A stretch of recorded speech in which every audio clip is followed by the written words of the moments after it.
Sunday, it's Mansfield today, a time to get our fingers all green and get ourselves into the garden with Melanie Walker.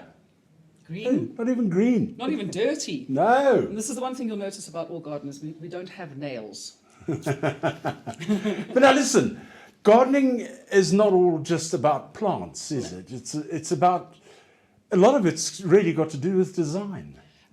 A lot of it's got to do with it. If you're just a person who loves plants, and there's a lot of people who are focused very much on just growing every single variety they can get their hands on. And you can design with plants, but especially when you like your plants, but you need some structure, that's when you have to bring design into it. And the whole thing about gardening, of course, is you're designing in 4 dimensions. So you're not just designing in your flat level here, in this level here, you know, the 3 dimensions of actual space and design. It's also taking into account the 4th dimension, which is time, because plants take a while to grow. When you're growing a new garden, your plants are little. So you have to know also what size they're going to get to, how tall they're going to get, whether they're going to throw shade, and everybody wants their garden now. And that's put in a big plant now, and then you end up with no space for anything else, and it's just an overgrown jungle. Yeah. So all of those things have to be taken into account. I suppose, though, with lifestyle changes that we're seeing, Mel, where people, for whatever reason, kids are leaving home, they just don't want a huge property in the maintenance of it. Everyone seems to be downsizing just a little bit, which means your garden is generally downsized. How do you take that into account? How can I make my small garden bigger, if you know what I mean? Oh, there's a few design tricks, which is great. First of all, what we like to do when we take a small garden, and you can also go and visit show gardens if you see that they're open. If people have open gardens, which they do, especially in Johannesburg, I know the Bedford show is coming up, you can go to those and see what people have done in that little space. And then also just go and Google Chelsea Flower Show, Hampton Court, all of those, and see what they've done in show gardens. It gives you an idea. Always working on the diagonal. If you work this direction, that's only the space that you've got. But if you work across the diagonal, you immediately get the sense of a bigger space. Okay. So if you've got a path, instead of taking the path in a straight line, you stagger it. You take it here, you take it there, you move it up. So you have the sense of adventure, of a discovery thing. And then you have some plants that field you through. So it feels like you're going into a much longer garden. Then at the end of it, you put a mirror on the wall. So it looks like the garden continues because it's reflecting, makes like a doorway. And that's another thing. You can actually do some wonderful wall techniques. So it just makes you think that the garden's bigger because you're going to be going beyond the wall. So that's one of the tricks. So always work on the diagonal. And also don't have, like, if you've got a small garden, don't have one open space. Try and break it up slightly, even if it's just got something a little screen that you want to see what's on the other side of it. It immediately, even if you're making it into a smaller garden, makes it feel like a bigger garden. Okay, that makes sense. But then you also have, with a downsized area, and I'm not going to stick to this topic the whole time, but you have those longer pieces of very small area. You know what I mean? I mean, what do you do with that? Because that is just such wasted space. It is wasted space. And we're talking about the passages like down the side of the house. Yeah, exactly. Yeah. You can actually, I mean, I've seen some very narrow gardens where people have built their house out quite big. So even their back garden is still, only a few meters wide. But with a little bit of thought and planning, instead of taking, I've only got this space, I'll put something here and put something there. You take the people to the end there, and then you have this long pathway which will go down to a wonderful kind of gazebo area with seating around the outside. So I mean that, and you don't need a lot of space to do that. If you have 3 meters, that's enough space. Down the side of the house, I've seen some wonderful places, but you need to make sure that you've got enough sun. Because the one where I loved this, it's only about 2 meters wide, walking down, and they had a little raised bed on the side against the wall, and they created the most incredible vegetable garden. But of course, for that you need sun. Yeah, you need sun for that.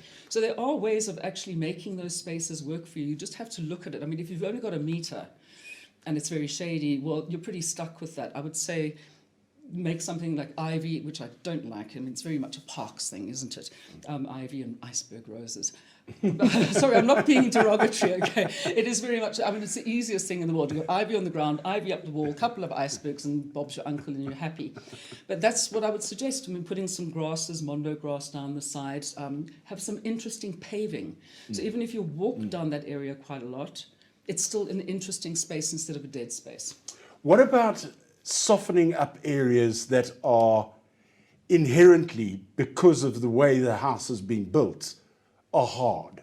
You know, like a back area where there's a lot of paving or something like that, which is what you generally find in those. They're almost like dead areas. How can you bring those to life? Plants. Yeah, okay. There you go.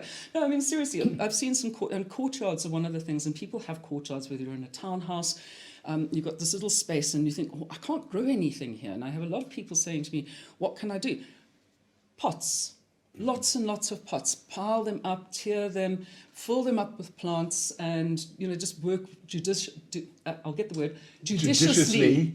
But not too, remember, sometimes less is more. So one feature plant might make more of a statement as you walk out of a door. But then you have the softening with grasses around the outside in pots, or, I mean, for me, there's certain grasses that they just get fluffy and long.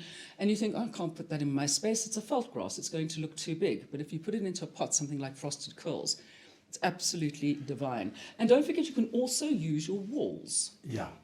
I saw a beautiful... it was almost like a display that wasn't on display, if you know what I mean. In a back courtyard area where there was a small water feature, so you had the sound of the water, but then all around it were like soft grasses and ferns and all of that sort of stuff. And even the way that the pots had been put in there, this old lady had not just put pots there. Some of them were lying on their side and flowers spilling out. There's stuff spilling out with plants growing out of it. And it just looked like it should have, although I hate them, it looked like it should have a real life gnome. I love gnomes. Just Don't you trotting diss gnomes? around. Oh no, you're not one of those. Oh. I love gnomes. A friend of mine, actually, she's a ceramicist, and she makes pornographic gnomes. Oh, beautiful. Yeah, they're wonderful. Hiding in the garden. You know, they've been up to all kinds of nonsense. But that's the thing, you don't need a lot of space. And if you take it up into walls, I love seeing it where people have stop looking at me like that, putting up shelves, and you can have a collection of stuff that even if it's driftwood or pottery or something, you can do it outside as you would. Why not dress your outside as you would your inside? And especially during lockdown, I mean, we ended up realizing, well, we've always talked about the garden being the biggest room in the house, and people suddenly started thinking, hang on a second, not only do I want to grow my own food, why are we wasting all of this space? It needs to be an outdoor room. So treat it the same way as you would an indoor room. And that's another thing. People don't want to pay the same amount to get their garden sorted because they look, no, that's too expensive. I'm like, how much will you spend to redo your kitchen? Yeah. How big is your kitchen? Okay. It's a no-brainer for me. And if you want to know how much you can create a garden in a small space, even if it's a small balcony, okay, you can create a veritable jungle in like 6 square meters. It's a no-brainer. I've seen it done. It is beautiful. So you can create whatever you want. The only limit to your design is your imagination.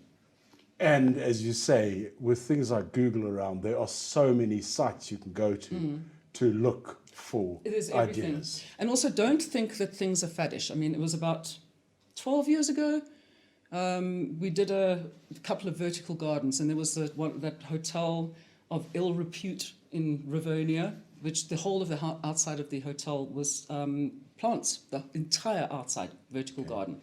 So we created a vertical garden, and all of the top designers were going, no, vertical gardens, they're going to be so out of fashion. It's just a fad. It's a passing thing. And trust me, it is still very much an in thing. If you look at what people are doing in vertical spaces. Same thing with fire pits. Everybody's like, a fire pit, we can just have a braai. Trust me, one of the best investments you'll make is to make yourself a beautiful fire pit where you can relax, even in a small corner of your garden. And you can put a lovely round bench around it. You can pave it or leave it with grass. And lots of plants behind it, have picture frames. It's just absolutely wonderful. And of course, we're South Africans. We want to live outside. We like fires. We make braai. Yeah. Right. Thank you, you little Cool. pornographic gnome. No, I never did that. I don't know where you got that from. That's absolute lies and filth. Melanie Walker, once again, taking a look at gardens right here on Mansfield Today. Until next time, cherry bye.